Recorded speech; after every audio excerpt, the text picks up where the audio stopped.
নমস্কার, আপনাদের সবাইকে স্বাগত। কিছুদিন আগে ইউক্রেনে প্রথমবারের মতন রাশিয়ার প্রাণঘাতী ওরেসনিক মিসাইল ব্যবহার করা হয়েছে। এই ক্ষেপণাস্ত্রটি হ্যাজেল নামেও পরিচিত। রাশিয়ান প্রেসিডেন্ট এর সিরিয়াল প্রযোজনায় ঘোষণা করেছেন। এটি একটি অত্যাধুনিক অস্ত্র যা ইউক্রেনের গভীরে কৌশলগত লক্ষ্যবস্তুগুলির বিরুদ্ধে সুনির্দিষ্ট উচ্চগতির হামলার জন্য ডিজাইন করা হয়েছে।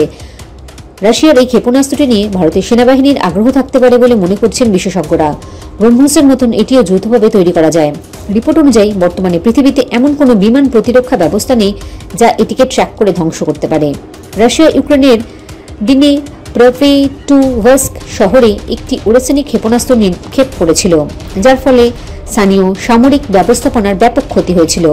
রাশিয়ার প্রেসিডেন্ট পরে নিশ্চিত করেছেন যে এটি একটি একেবারে নতুন রাশিয়ান অস্ত্র। স্পুটনিকের প্রতিবেদনে বলা হয়েছে, অবসরপ্রাপ্ত গ্রুপ ক্যাপ্টেন উত্তম কুমার দেবনাথ বলেছেন, এটি 6টি সামরিক শিল্প কমপ্লেক্সকে লক্ষ্য করে।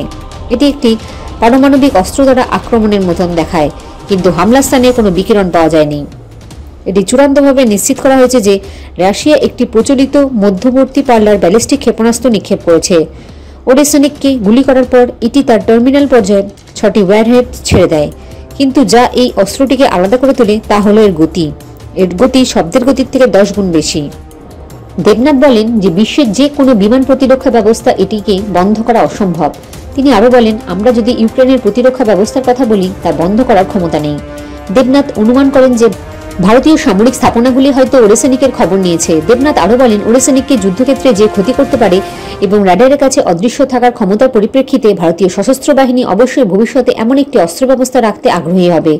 তিনি আরও বলেন, এটি আদিবাসী উন্নয়নের মাধ্যমে অর্জন করা যেতে পারে। ডিআরডিও এবং ইসরো যৌথভাবে এই ধরনের ক্ষেপণাস্ত্র তৈরিতে সক্ষম।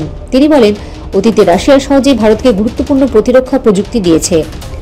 ওরেসনিকের ক্ষেত্রে যে আলাদা হবে তা নয়। জয় হিন্দ, জয় জওয়ান, জয় কিষান।